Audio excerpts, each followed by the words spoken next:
মৰমৰ ছাত্ৰ ছাত্ৰীসকল তোমালোকলৈ মই সায়েন্সৰ কেইটামান এমসিকিউ আগন্তুক আহিবলগীয়া এছএছএলসি এক্সামৰ কাৰণে লৈ আহিছো তোমালোকে চাবাচোন এক নম্বৰতে দিছো CaCO3S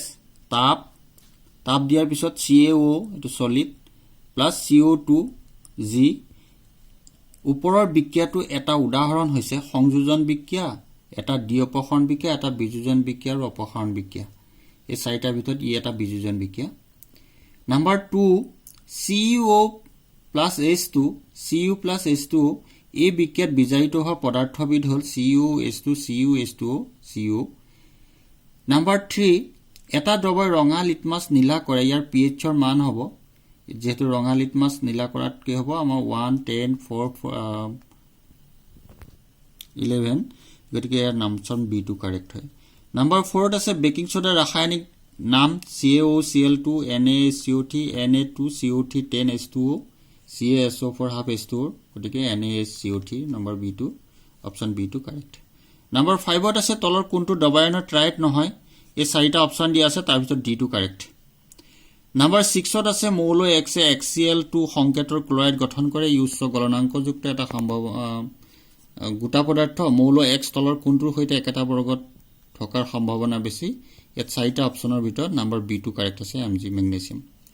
নাম্বাৰ 7 হৈছে আধুনিক পৰ্যাপ্ত তালিকাৰ শ্ৰেণীবিভাজনৰ ভিত্তি হ'ল ইয়াত চাৰিটা অপচন দিয়া আছে নাম্বাৰ B2 কাৰেক্ট নাম্বাৰ 8 এটা মৌলৰ ইলেক্ট্ৰনৰ বিন্যাস 283 মৌলটো হ'ল aluminium zinc sodium magnesium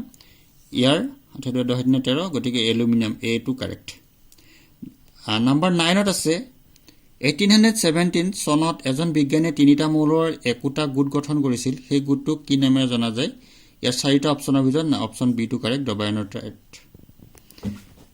number 10 আছে পাইৰুভেট অণু ভাঙি কাৰ্বন ডাই অক্সাইড পানী আৰু শক্তি উৎপন্ন হোৱা বিক্ৰিয়াটো সম্পন্ন হয় ইয়াত অপচন দিয়া আছে চাৰিটা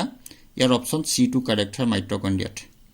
নাম্বাৰ 11 আছে তলত দিয়া কোনবিধ তেজৰ উপাদান নহয় এটা RBC WBC অনুচক্ৰিকৰ পাইৰুভেট দিয়া আছে গতিকে pyruvate number D2 correct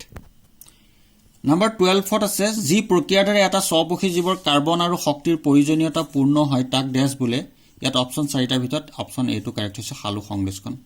number 13 আছে লালটিত থকা উৎসেচক বিধক বোলা হয় amylase lipase pepsin trypsin amylase অপচন A কাৰেক্ট 14 নাম্বাৰ আছে স্পিনিক্টাৰ পেশীৰ কাৰ্য হ'ল ইয়াত চাৰিটাৰ ভিতৰত অপচন B2 কাৰেক্ট মল ত্যাগ নিয়ন্ত্ৰণ কৰা নাম্বাৰ 15 হৈছে মানুহৰ বৃক্ক দুটা কোনটো অংগতন্ত্ৰৰ অংশ ইয়াৰ অপচন চাৰিটাৰ ভিতৰত option C2 correct ration number 16 আছে তলত উল্লেখ কৰা কোনবিধ উদ্ভিদৰ সঞ্জীৱনী পদাৰ্থ ইনসুলিন থাইৰক্সিন সাইটোকাইনিন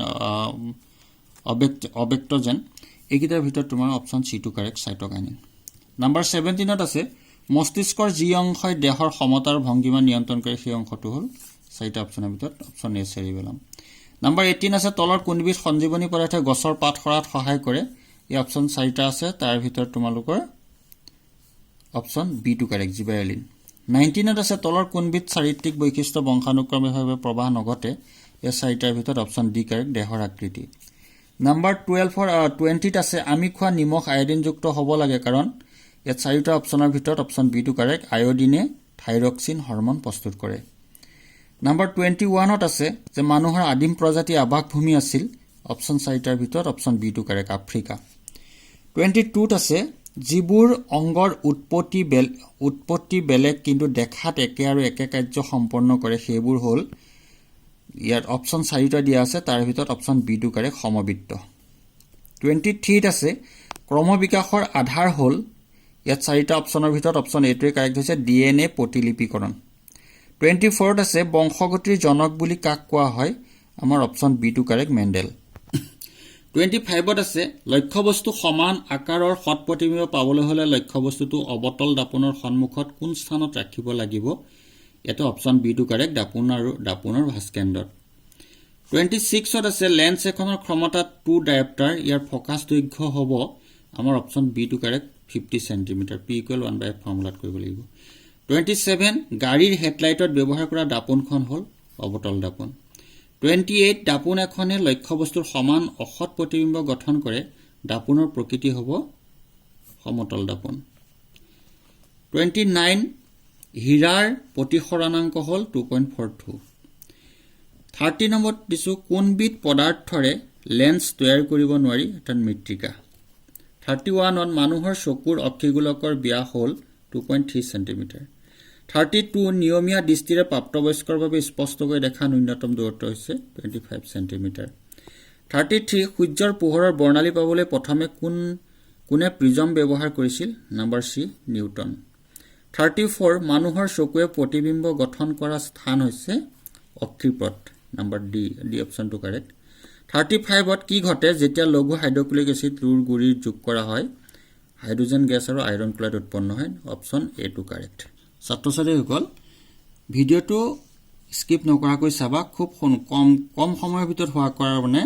ভিডিঅটোত অপচনবিলাক সম্পূৰ্ণ গাই দিয়া হোৱা নাই এটা 36ত আছিল সোণৰ পানীৰ মাজেৰে CO2 গেছ পঠিয়ালে উৎপন্ন হোৱা পদাৰ্থবিধ হ'ল CaCO3 অফ 8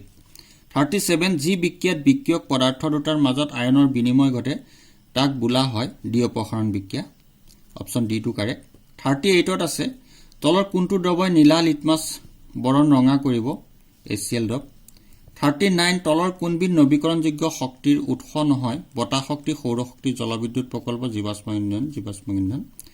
40 হৈছে সৌৰফলকত ব্যৱহাৰ কৰা ধাতুকল্পবিধ হৈছে বি অপচনটো কাৰেক্ট সিলিকন 41 প্ৰাকৃতিক গেছৰ প্ৰধান উপাদান হৈছে মিথেন 42 ৰামধেনুৰ গঠন হয় সূৰ্যৰ একে দিশত সূৰ্যৰ বিপৰীত দিশত সূৰ্যৰ দিশৰ ওপৰত নিৰ্ভৰ নকৰে এটাও নহয় আমাৰ অপচন বি টু কাৰেক্ট সূৰ্যৰ বিপৰীত দিশত 43 তলৰ কোনটো সম্পৰ্ক সত্য অপচন কিটা চাবা তোমালোকে বি অপচনটো আছে p = r/i এটো ৰাইট 44 1 মাইক্ৰ এম্পিয়াৰৰ মান হ'ল আমি 10 to the power -6 ampere question কিটা তোমালোকে আখৰ কিটা অলপ ধৰিব নোৱাৰিলো অলপ ভিডিঅটো ডাঙৰ কৰি চাবা আজিলৈ ইমান ভিডিঅটোতে 44 টা কোৱেশ্চন তোমালোকলৈ আগবঢ়ালো হয়তো তোমালোকৰ লাভদায়ক হ'ব মন দি চাবা থ্যাংক ইউ